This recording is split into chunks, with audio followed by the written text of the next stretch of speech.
It was mid-January, early 2023, when I moved into a rental house in upstate New York with my roommate Adam. It was a small 2-bedroom, kind of outdated, but cheap, perfect for 2 people splitting rent while working remote. The house sat on the edge of a sleepy neighborhood near the woods, surrounded by snow-covered trees and narrow roads that rarely saw traffic once the sun went down. By the 3rd week of living there, Adam left to visit his parents in Boston for a week, leaving me alone for the first time. I didn't mind. I figured I'd enjoy the solitude, get ahead on work, maybe even catch up on some reading. The first couple nights were peaceful. Thick snow muffled all the usual outdoor sounds. The house, while old, didn't creak much. Honestly, it felt cozy until it didn't. The weirdness started on a Wednesday night. I was downstairs, watching a movie around midnight, when I heard something above me, a muffled thump, like something had fallen or been dropped upstairs. I paused the movie. Nothing. I waited for another noise. Still silence. I told myself it was probably something shifting in the attic, or maybe the heat ducts. But I still muted the TV and sat there for a while, just listening. After a few minutes of silence, I went upstairs and checked every room. My bedroom was fine. Adam's room was untouched. The only other space up there was a small hallway closet we hadn't used for anything yet. Inside was a low wooden hatch that led to a crawl space under the eaves. I hadn't opened it since we moved in. I checked the closet. The hatch was closed. Nothing out of place. I went back downstairs, shrugged it off, and went to bed. The next night, I was brushing my teeth when I heard it again, another thump, followed by something softer, almost like a dragging noise. I froze. The sound had come from the closet. I walked over, slowly opened the door, and stared down at the crawlspace hatch. It was cracked open, not wide, maybe an inch, just enough to see the darkness beyond it. I hadn't opened it. Adam wasn't home. I crouched down, staring into the black void behind it, my heart thudding in my chest.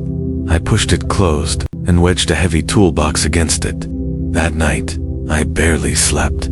Every creak and groan in the old house had my nerves stretched thin. The next day I called Adam. "Hey man, you ever mess with that crawl space in the closet?" "Nope," he said, chewing something. Didn't even realize it opened. That night, I couldn't relax. I kept glancing at the ceiling while I worked, ears straining for sounds. Around 1:30 a.m., I heard it again thump, then dragging, but this time, it was followed by what sounded like a cough. A low, hoarse exhale, just above me. I grabbed a flashlight and slowly made my way upstairs. When I reached the closet, the door was wide open. So was the crawlspace hatch. I shined the light inside.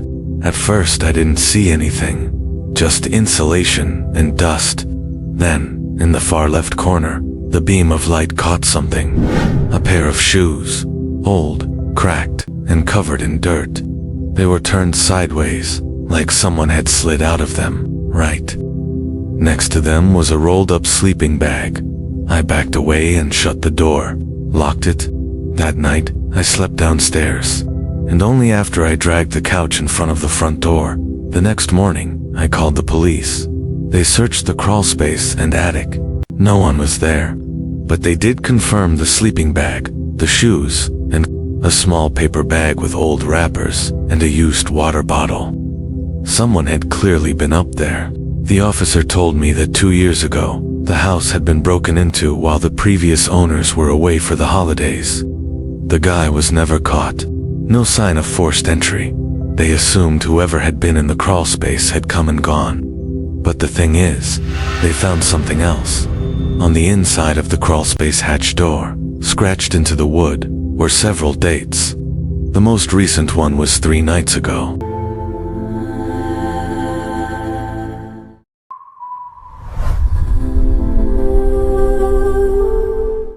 It was the summer of last year, when my aunt and uncle asked me to house it while they went on vacation to Costa Rica. I'd just graduated college and was looking for some alone time before job hunting, so it felt like the perfect opportunity. They lived in a quiet suburban town, tucked behind tree-lined streets with identical houses and friendly neighbors who mostly kept to themselves. Their place was nice 3 bedrooms, a big fenced backyard, and a fully finished basement that was mostly used for storage. I brought a few essentials, set myself up in the guest room upstairs, and planned on using the week to unwind. No classes, no stress, just books, takeout, and TV. For the first couple days, everything was normal. The house was quiet, the air smelled like fresh laundry and lemon cleaner, and I was actually enjoying the calm. But on the 3rd night, I noticed something strange. I was getting ready for bed when I passed the basement door in the hallway. It had a small, rectangular window on it.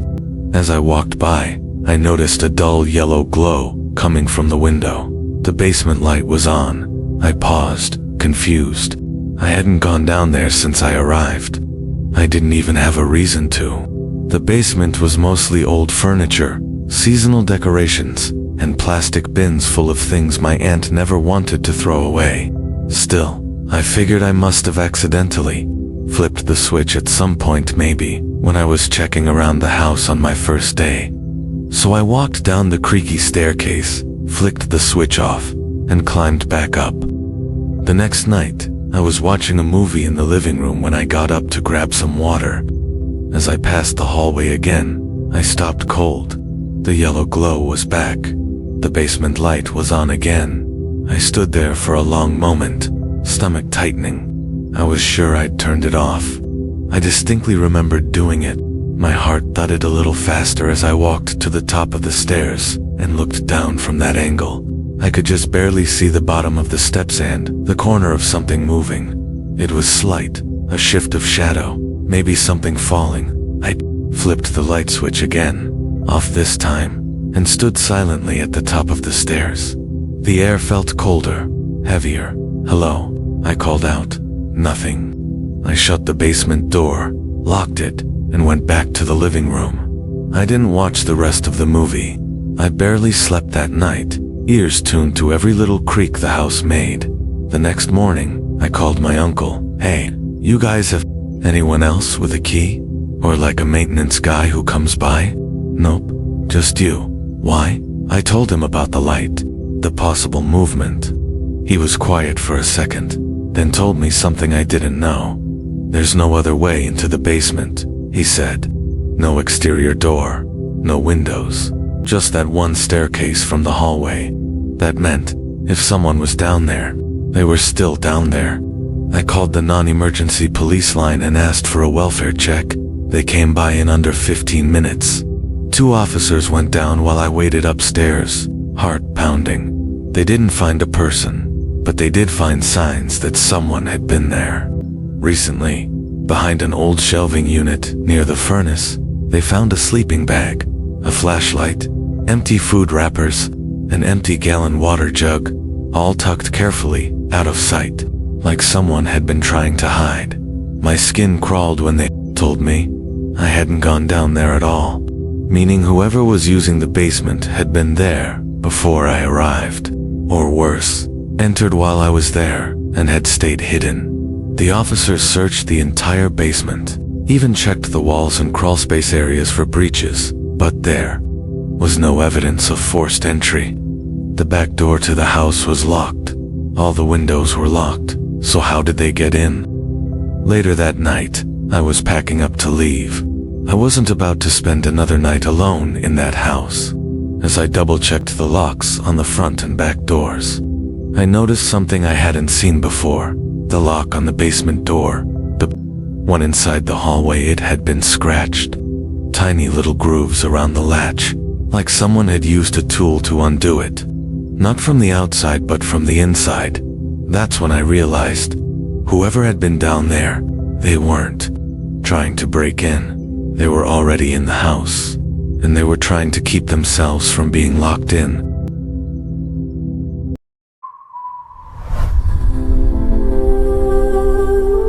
It was the fall of my junior year in high school.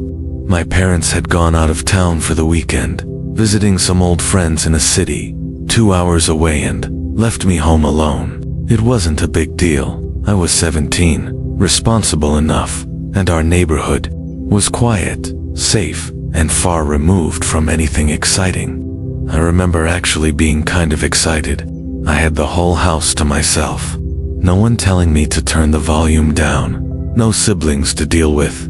Just me, junk food, and a bunch of horror movies queued up for the night.